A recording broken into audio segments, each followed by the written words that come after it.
Ending questions میں یہ بھی ہے، محرم چل رہے ہیں اور آپ عالمہ ہیں، ذاکرہ ہیں، مجالس میں آپ جاتی ہیں، ذکر سیدنا امام حسین ہوتا ہے، چونکہ حجاب ہمارا موضوع ہے، کیا یہ سچ ہے کہ ان مجالس میں، محافل میں، اس طرح کے دنوں میں رشتے بھی بہت سارے آتے ہیں، لڑکیاں پسند بھی کی جاتی ہیں اور لوگ اس نیت سے بھی آتے ہیں کہ جی ہمیں کوئی پسند کر لے گا تو ذرا میک اپ بھی کر لیتے ہیں، تھوڑا بہت سج کے بھی آتے ہیں، ہے اگر ہے تو مجلس ایک ہماری جو مکاتب فکر ہے، اسکول آف تھاٹ ہے، اس میں عبادت سمجھی جاتی ہے اور یہ عبادت جو ہے غم کی عکاسی کرتی ہے، کیونکہ قرآن کو ہم دیکھتے ہیں حرف کا پہلا حرف الف لام میم سوک، جیسے قرآن کی ابتدا سوک سے ہو رہی ہے، سال کے پہلے مہینے کی ابتدا بھی سوک میں ہو رہی ہے، یہ سوک کس کا سوک ہے؟ رسول اللہ کے نوازے کا، جس کو ہم اپنی زندگی میں سب سے زیادہ مقدم سمجھتے ہیں۔ اگر آپ میک اپ کر کے جائیں، میں نہیں سمجھتی کہ کوئی خاتون جاتی ہے، لیکن اگر چلی جاتی ہے، کیونکہ 5 fingers از ناٹ اکول،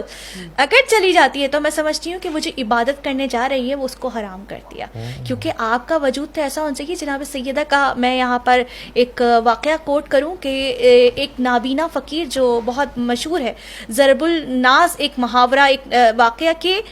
جب وہ فقیر آیا تو وہ نابینا تھا، تو جناب فاطمہ تو زہرا نے ایک مرتبہ، چونکہ وہ آلریڈی حجاب میں، ایک مرتبہ ایک اور حجاب پہن لیا، تو کائنات کے رسول محمد مصطفیٰ صلی اللہ علیہ وسلم جو ہے سوال کرتے ہیں اپنی بیٹی سے ام ابیحہ سے کہ اے بیٹی مجھے یہ بات بتائیے کہ آپ نے، وہ تو نابینا تھا، وہ تو آپ کو دیکھ نہیں سکتا، لیکن آپ نے ایک حجاب کے اوپر دوسرا حجاب کیوں حائل کر لیا؟ کہا بابا جان بے شک وہ مجھے نہیں دے سکتا تھا، لیکن ہمارے وجود سے جو مہک ہوتی ہے اس سے وہ اگر معطر ہو جاتا، چونکہ وہ نامحرم ہے تو وہ بھی مجھ پہ گناہ ہو جاتا۔ تو سوچیں کہ جب فاطمۃ الزہرا سید النساء العالمین جو ہمارے لیے نمونہ ہے، اسوۃ الحسنہ ہے، اگر وہ یہ کام کر رہی ہیں کہ اپنے جسم کی مہک بھی ایک نامحرم تک جو ہے وہ ارسال ہونے سے، پہنچنے سے روک رہی ہیں، تو ہمارا وہ میک اپ کر کے جانا، چاہے وہ مجلس ہو،